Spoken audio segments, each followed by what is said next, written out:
So first of all, an introduction, what I'm going to be showing you. This is kind of very arbitrary. It's my view on logo design, and logo design is not a science. And also a logo is one of the pillars of a visual identity or a branding system. So it's not the only piece of communication that you're going to be creating when creating a brand, but I'm going to be focusing only on logos here because the subject is very extensive. So I'm going to get started with a couple of definitions that I extracted from different places. The first one is a very generic definition from Wikipedia. A logo is a graphic mark, emblem, or symbol used to aid and promote public identification and recognition. I think that's pretty accurate. And then I'm going to go with other two definitions from two of the best graphic designers in human history, Saul Bass and Michael Bierut from Pentagram. So the next one is, logos are a graphic extension of the internal realities of a company. And according to Michael Bierut, the logo is the simplest form of graphic communication. In essence, it is a signature, a way to say, this is me. And I like this definition because a logo could be for yourself, not only for a business. So you could have a logo and not making a business. And it's just a way of identifying yourself. I'm going to show you a couple examples next. So a little bit of history, and this history is very complex in terms of this type of symbols, of graphic symbols, because like in my presentation for icons, I mentioned like a lot of symbols that kind of are the origin of what an icon is today. And it's kind of the same history for logos, actually. But basically, the word logo comes from the Greek. And again, this is coming from Wikipedia. I'm not sure if I'm going to go in depth with this, but I'm going to mention these examples. These are coins from 6th century before Christ. And as you can see, the symbols are very iconic and very simple. So this could be considered as a logo. And the same with these Greek signature seals. Chemical symbols. I'm going to read this because this is pretty interesting from Design as Art by Bruno Munari. So in the old days, there were the symbols of heraldry, the personal marks of builders and stonemasons, hallmarks on silver, and chemical symbols. Today, there are trademarks, internationally accepted signs, the badges of airlines, and so on. So basically, like, even though times have changed, we still use these symbols to communicate ideas. And nowadays, a logo is mostly being used for companies. As you can see here, are some alchemical symbols, Mason's mark from 14th century, a printer's trademark from the 1500s. The symbol that Rembrandt used to use in his paintings. And it's kind of a typographical logo. It works as a brand. And even though he used different forms and there are some variations, like here, the letter B is a little bit different.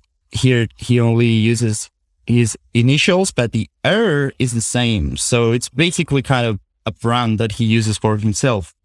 Another printer's mark here, heraldry. As you can see, these are very abstract symbols that are very simple and easy to recognize. Now I'm going to go through the 7 principles for logo design according to Paul Rand. And Paul Rand was the guy who designed the logos for Westinghouse and UBS and IBM and many others. He works for Steve Jobs designing the Next logo. He also designed the logo for Yale, the ABC logo, and many, many more. So the first principle is distinctiveness. The logo must embody the unique features and values of the company, product, or service that it represents. It must capture the story and emotion of the brand, extracted and communicated in a concise manner. So it needs to be unique, right? That's pretty much the concept. Then the next one is visibility. The logo must stand out. It is a mark. And in order to accomplish its representation function, it has to be noticeable by any means, color, size, design, or concept. So, and again, it needs to stand out. It needs to be visible because it has something special. I'm going to go more in depth with this concept in the next pages. Adaptability. The logo needs to work in many size and color variations and on many mediums because you're going to be using the logo in different places. You're going to be using it printed in a business card.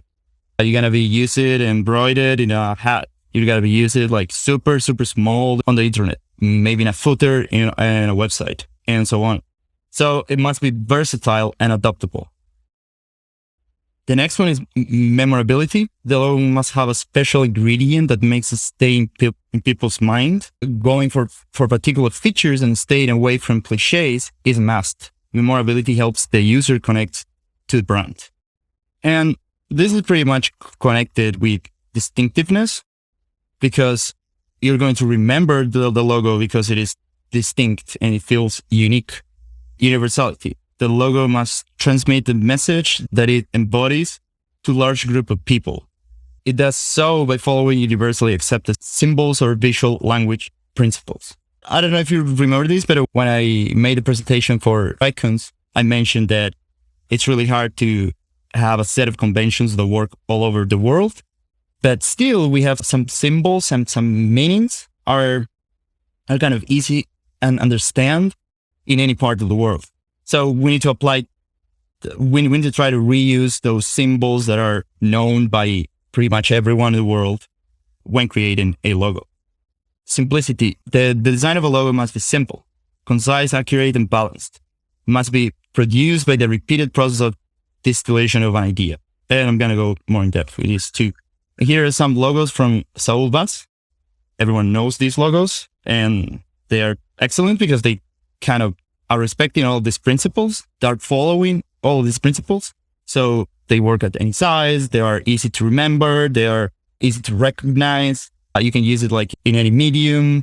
Here are some logos by Chermayev. That's another famous designer that created many of the most famous brands in modern history. These are from Pepe Cruz Novicio. He's a Spanish designer that created pretty much every Spanish logo, from like the Spanish post office to many, many logos in Spain. And those are excellent. These are logos designed by Milton Glaser. He was a little bit more of an artist than Saul Bass and Paul Rand. So you will see some things that are complicating the legibility of those logos, but these still work. But it's just like he's not following all those principles that I mentioned, but still these logos are simple and easy to recognize, especially the one for New York and the other one and so on. And these logos were created by Pentagram, one of the most well-known design agencies in the world. These are Soviet logos from the Soviet era. These were made by designers in the countries that belong to the Soviet Union. And as you can see, they have such a good tradition in logos, in logo design, that is amazing how these logos still work because they are well designed and well crafted. They can endure through time, and these could be for a modern app. This logo on the right could be just for modern app that we use now in 2021, and the same with these ones. This is from 1975. It looks super modern and it could work just nowadays. More logos from the Soviet era. And this is an extra principle that I want to share with you with a quote. Ideally, a logo should explain or suggest the business it symbolizes, but this is rarely possible or even necessary. There is nothing about the IBM symbol, for example, that suggests computers, except that the viewer reads into it. Stripes are now associated with computers because the initials of a great computer company happens to be striped. This is equally true for the ABC symbol, which does not suggest TV. The mnemonic factors in both logos are graphic devices, stripes and circles. In other words, there has to be a special weirdness to it. And that special weirdness doesn't have to be aligned with the principles that you have to communicate, because we're using visual language to create a logo, and you can't say the same things with visual language than you would say with words. And the IBM logo is a good example because actually, so Paul Rand used the stripes because on a screen, like old screens, you could see stripes. It's part of the technology, so you see these stripes, but it's hard for a normal person to associate these very abstract stripes in the logo with that concept. But it was the origin of the idea. So still works because the IBM logo is unique because of these stripes. So in what Paul Rand's trying to say here, I hope that I understand what he was trying to say with his words, but he's trying to say that the convention that associates these stripes with technology comes from a technology company using these stripes and not the other way around, although the original idea comes from technology. It feels a little bit tricky, but at the end of the day, what a logo needs to have is something special that makes it unique. And that's becoming harder and harder nowadays because we have like a million logos around and all ideas have been implemented or not, because I'm going to show you a couple of examples of modern logos that are different from others. I'm going to start showing some of my work in these clips. These two logos, I actually made it with a team because I have a small graphic design studio where we do some branded projects every now and then. And this is the logo for my agency. And I put it here, not because it's mine, but because it is a good example of what makes this logo distinct. And it's just a detail, like the negative space between the E and the R. It's a lightning bolt. And the same happens with this K. We made this for a hardware store, and you can see the screwdriver in the negative space. And that is what makes it stand out from other logos if you put it next to other logos, right? I'm going to talk about responsive logos. This is a new concept. It's kind of a modern concept, but actually responsive logos have been around forever because now we're calling them responsive logos, but it's just the fact that if you have a fairly complex logo and you want it to work in different medium and in different sizes, you would have to create a set of variants of that logo. So you can apply that. You can make these brand applications in smaller sizes. So basically the term responsive comes from websites. So it describes how a website adapts or responds to different screen sizes. But for logos, it means that you need to scale back the details as you scale down them in sizes. So you make the logos to be always legible and easily recognizable. And famous brands are doing this and have been doing this for a long time. Like Disney is a good example. If you see this, like on the intro of a movie, you see the big logo with the castle and everything. But then if you're going to use it smaller, you have these different versions. And the same goes with Coke. But still, the essence and the logo is the same, but it behaves differently depending on the application. So the same with Guinness and Kodak and Warner Brothers. And this is a logo that I created for the handmade jewelry from a local company. And we created this set of variants depending on the application. And I'm going to show you like a cool application that they did with the logo. They crafted the logo in a very, very, very small size. So it's a piece of jewelry now. And they went with the version that is not like the simplest version that has no details, but they went with the one that is before that one, which is just a tad bit more complex. And they recreated that into a piece of jewelry. I think this is a great example because it shows like the different medium that a logo can be used. And it's a good example of like a practical application of a variant of a responsive logo. In these slides, I'm going to be sharing some techniques that I use. And this is not a guide step by step on how to create logos. Because, for example, I'm skipping the whole discovery phase where you do interviews and you talk with the client and you try to clarify requirements. And like, I'm not going to talk about that, but I'm going to talk about some parts of that process. So the first advice that I would give anyone that is working on a logo is to make a list of objectives that describe your brand. And this is going to come from the discovery process. But once you identify these objectives, you are good to go for thinking and sketching out ideas. The next one is create a mood board. And this is a quote from a cool article that I found in Medium. I think it's spot on. Mood boards are important because are the first visualization of a client's vision. And they set up the visual direction for the brand and show that the designer has listened and to and understood the client. And this is very important because when I just started like 10 years ago, 12 years ago, when I started designing logos, I had a lot of friction because I had good ideas that were coming just from my intuition, but I didn't do a proper discovery process. So there was a lot of misalignment between me and the client, or my team and the client, because we weren't communicated in the right way. So basically, with a mood board, you show the mood board to the client, and then you're on the same page. And if he see or she see things that are not good examples to him, or like not aligned with what he wants for the brand, he's going to mention that in the conversation, and you can adjust the mood board and keep going. Usually, in my experience, it doesn't happen because the client is going to start to understand the whole process from the beginning. So it won't matter if you have examples that are not like great or whatever. The only thing that matters is the sum of all of the images that you're putting in the mood board. Mood boards can be used for sharing the process of social media. I think that we're living in an era where sharing is important because you connect with all the people. The next piece of advice is grab a pen and paper. Just grab a pen and paper, start sketching out ideas. As many as you can, as many iterations as you can.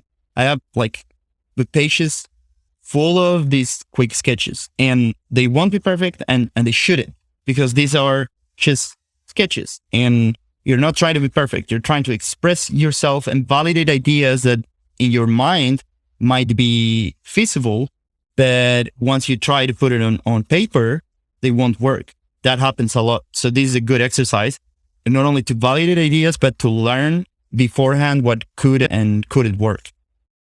This is sketches for Shirkali, that product that we have with Travis.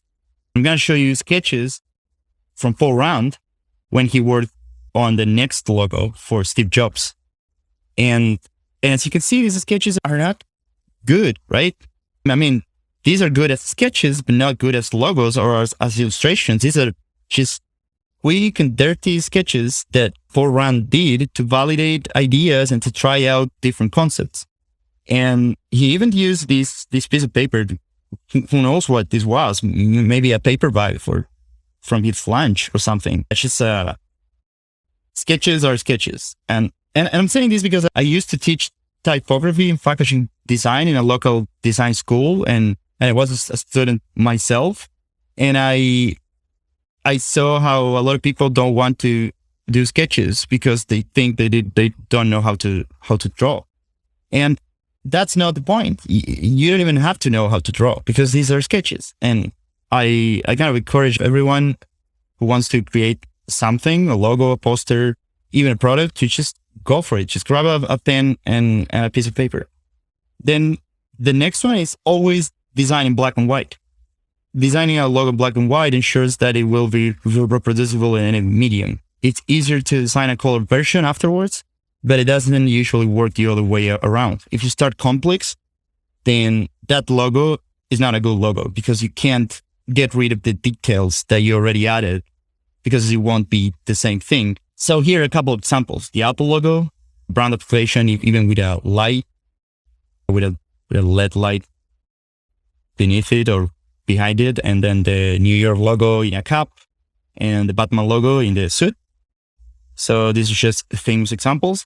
I'm going to show you, this is from my work. This is for a company that is like, they have a platform to test the performance of your apps. And as you can see, the version that they mostly use is a colored version, but the original version is black and white. And this has a gradient and a little bit of shadow beneath. This one has a more drastic gradient applied to it, but the original version is still in black and white. And the same with this one. We added a lot of details here just to make it more appealable. It's way more complex this way because it has a lot of gradients and shadows, but the original version was made in black and white. The next is form and counter. Negative space can be a powerful ally and a smart way to communicate ideas without adding extra layers of information. And as you can see, like the FedEx logo, the NBC logos are great examples because these shapes are part of the composition, but these are coming from the negative space. I added to show the negative space, but it doesn't have a line. It's just the space in between the E and the X. user logo is the same. The S is not there, but you can read it. So the logo is much, much more simple because it doesn't have extra information to convey the same meaning, to show the same shapes, to add the same shapes. And the same goes with this one. And it also is a good way to make it distinct, and it's a smart way, because you're not going straightforward with outlines and a solid shape, but you're using the space in between the shapes that you already have. And again, these are logos that I created. As you can see here in this one, the one that is in the bottom left corner, it feels like it's three-dimensional, but it's not. The effect is generated by just using the negative space in between these shapes. And this is a monkey, but it's a number 8, and it also has a number 8 between the eyes and the ears. So it's a playful composition that takes advantage of the use of negative space.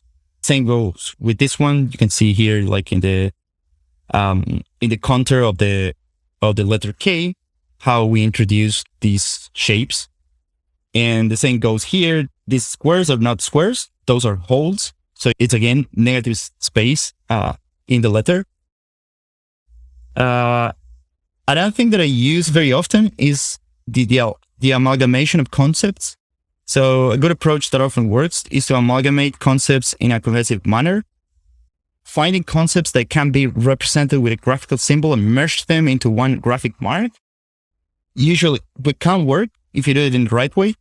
As you can see, this one that is here is a figure of a sun and a key. And it tries to represent like the fact that if you go to this place, you're going to enjoy nature, and it's the key to a unique place and so on. This is a logo for a billing app. And this is actually Hernani is one of the founders of this app. Is an invoicing app. And as you can see, there are like the combination of two symbols here. You have an emoji that represents like something that is friendly, and you have the icon of an invoice. And if you merge those in a good way, like the smile, it has the same thickness than the lines here that are part of the invoice. I don't know if I'm being clear on that, but it's like the visual language of these details, like the eyes and the smile, are very, very close to the visual language of these straight lines that down here. So it's part of what I did to combine these two concepts. Here's another logo that I did for a Brazilian startup. And again, it's like the combination of the flash symbol, the modern Hermes, and a pin. I already showed you this logo, but this is kind of a magnification, like a zoom in of what happens with the metal once you work on it. And this is the texture of leaves, and this is the figure of a leaf. So if you put everything together, you kind of get this shape. I already showed you this, but this is like again, the concept of technology, artificial intelligence, and the letter A and the peak of a mountain to symbolize something that has high standards. And you get kind of this shape after you merge these concepts. This is for a toys brand, a local brand. So it's the letter M with the combined with this image from the Little Prince. And the M is kind of like that. It is an elephant, but it's not. And then the dot of the letter Y, it's the eye of the elephant, and it's combined with a typeface. This logo is a little bit more complex, but it's still the combination of these two concepts. Another logo here, these planes and the letter Z. And then when you combine them, get this. The Shirt Calmly logo, a shield that symbolizes the trustworthiness and something that can protect you, give you protection. And the symbol of uploading or sharing your screen. Actually, this is the symbol in Zoom for sharing your screen. So we've chosen this one because of that. And then the result is it's kind of a shield with the arrow inside. I think this is pretty much it. If you have any questions, just let me know. I think the process that you go through for the logo creation is really neat. And like for me personally, when I've had friends ask me to make logos, it's like I'm sitting there and I don't even know where to start in terms of the ideas, like the way that you like the elephant and the way that you kind of combined different, I guess, representations of a certain idea. I find so fascinating and I wouldn't even know where to start. I think that's really cool. Yeah, thank you. Yeah, I hope this helps you to like improve your process when every time you have to make a logo, because these are techniques that work. It takes a little bit to get used to use these techniques, but these are techniques that many designers are using and have been using. I think it's really cool the way you actually go through the process of designing these logos. When you're working on a logo project, how long would it like take for you to gather these materials and come up with some like sketches? Yeah, that's a good question. So I've been involved in, and by the way, I did the UX cabin logo, and this is a good example. I didn't put in the presentation because it was going to be here. It's a good example of how to use negative space, because like the front of the cabin is not there. It's just empty space, but it feels like it's there. So regarding to your question, usually my the time frame to work on a brand is 2 months, depending on how many iterations the client wants to see, how many ideas the clients want to see. It could take more than that, but 2 months, I think it's a good time frame. At least for me, I feel confident and I feel comfortable if I have 2 months to work on a brand. And it doesn't mean that I'm going to be working for full time during those 2 months, but it means that I can let ideas sit and then step out of my computer, step out of my sketches, and like wait a couple of days and then go back to the ideas. But I've done logos in much less the time than that, with good results. But it's more stressing, and it's like the risk is higher to get to a good logo. On that like 2 months turnaround, I'm kind of curious, how much back and forth is that with the client? I've refined my process over the years, and I have like a solid methodology. I run a couple of interviews. I send a couple of surveys to the client and to some people to understand like depending if they have users like that depends on the case. But I run a couple of interviews. I send some surveys using Google Forms or Typeform. And then I gather all of that knowledge and I consolidate everything. And I start creating a mood board. Then I present the mood board to the client. Then I present between 2 or 3 ideas, sometimes 8 ideas, depending on how much the client is willing to pay, how many ideas the client wants me to explore.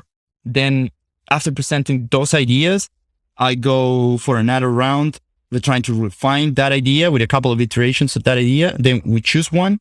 We do final adjustments and I deliver the logo. So it's like, it's not too many instances of like, and mostly because the process kind of works. So the client feels like he's involved because he is involved in the process. So there's usually not too many changes. It's just about choosing one of the concepts and refining it.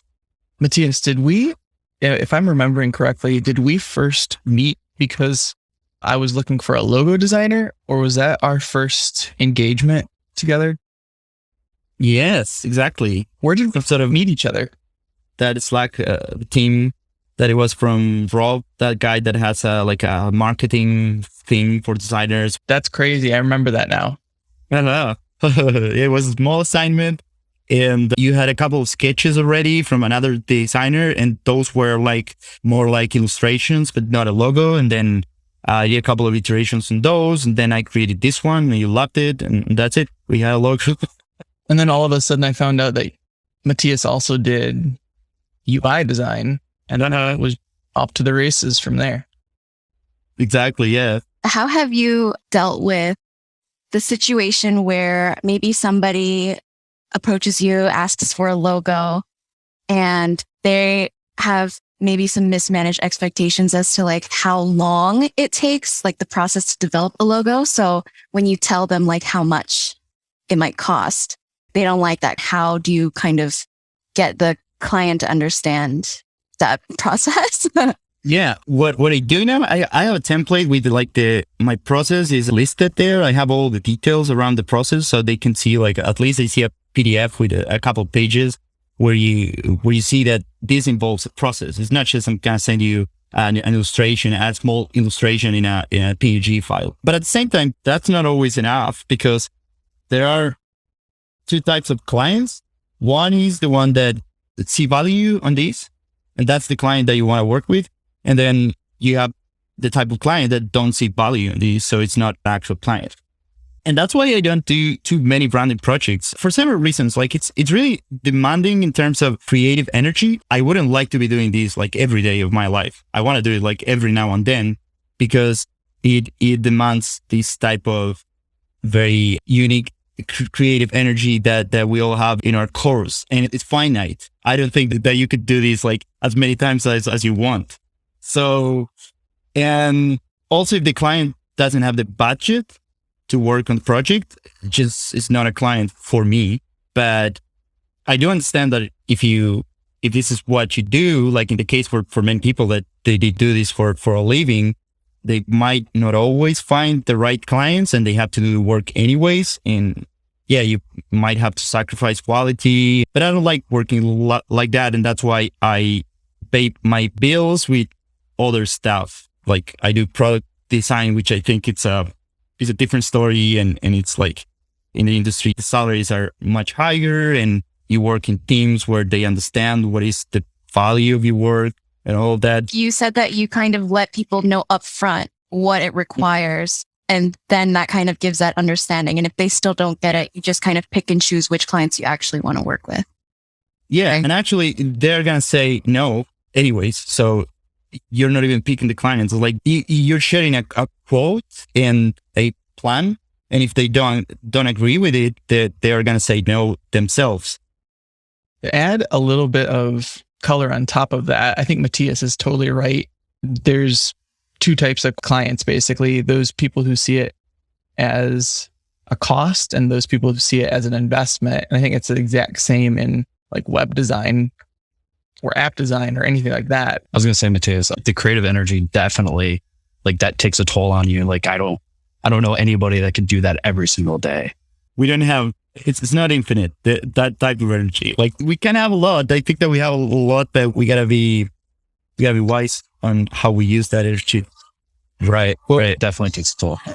Like tangentially to the conversation, that creative energy has that, and this is like specific towards the designers more senior than myself. Have you seen that creative capacity grow over your time as a designer or developer, or is it something that you say is pretty set? I think that you get more efficient and you get better at accessing to that energy, but I don't think it grows. I think that you just get better at understanding how you can use that type of energy. We appreciate that. Thank you. Yeah, no worries. That's super interesting, Matias. Matias is obviously far more creative in like the graphic design space, but I think like over time you can channel your creativity more directly, like through refined processes, rather than just starting out and kind of just like wandering around and like using all your energy to think of like, what do I do next? Like Matias has all these like really refined processes, and those are kind of like a fire hose for his creativity, where he can spend and like dump all of his creativity into like one specific thing versus wandering around and like aimlessly trying to make progress on something as like a newbie would. Exactly. Yeah. I think that's spot on. We learn how to create these processes that we can apply with every new project. You kind of create your own methodology, and you have these practices that work for creating whatever you want to create. And that makes everything easier for you and makes you create better results. I think that in the process of creating the process, we kind of lose a little bit of freshness, let's say. But it's worth the while because you get much, much better, even though things are not, well, it's not like they don't feel as fresh, because everything that becomes more refined is more mature, and then the outcome is also affected by that. So it's like I don't know how to put it in words, but let's say that when you don't have a process, like a well-defined process with all the steps and like you've done it like a million times, you can get to different type of results that are potentially more unique, let's say. But at the same time, you need to sacrifice that potential to do better, to achieve better results overall. So it's the potential versus more controlled outcome.